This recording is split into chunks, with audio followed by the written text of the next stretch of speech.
Switzerland has announced it will halt all weapons exports to the United States due to the ongoing war on Iran. The Swiss government stated that exports of war material to countries involved in the international armed conflict with Iran cannot be authorized for the duration of the conflict, adding that shipments to the US cannot currently proceed. In Iran, Supreme Leader Ayatollah Mojtaba Khamenei issued a message of condolence to President Masoud Pezeshkian following the killing of Intelligence Minister Esmail Khatib in an Israeli strike earlier this week. Khamenei described Khatib as a hardworking minister of intelligence and called on officials to step up security efforts against internal and external threats.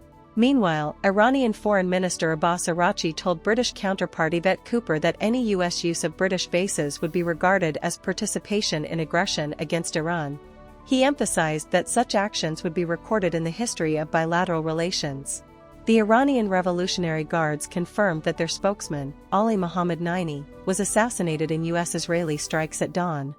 On Friday, US and Israeli forces targeted 16 Iranian cargo vessels in port towns along the Gulf, setting them ablaze.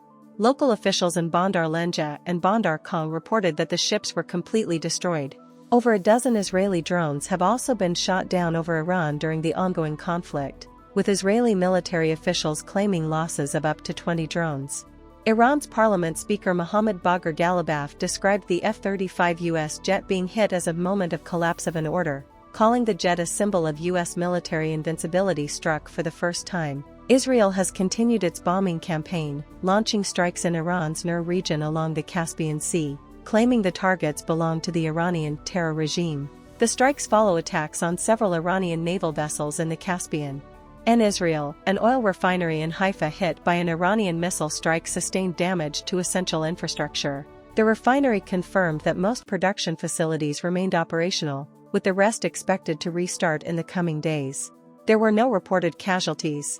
Reports indicate that the Trump administration is considering a potential occupation or blockade of Iran's Karg Island to force the reopening of the Strait of Hormuz, though no decision has been finalized. Iran's internet blackout has now entered its 21st day, leaving the country largely disconnected from global networks. China has urged stable oil flows amid the conflict, emphasizing the need to prevent disruptions in global energy supplies.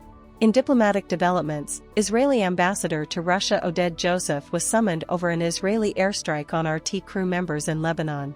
Meanwhile, Israeli warplanes broke the sound barrier over Beirut, producing two loud sonic booms heard across the city and surrounding mountains, coinciding with Eid al-Fitr celebrations. Southern Lebanon has continued to bear the brunt of Israeli airstrikes. Fighter jets targeted towns including Baflia and Hanain in the Tyre and Bint Jbeil districts, as well as 5 other towns.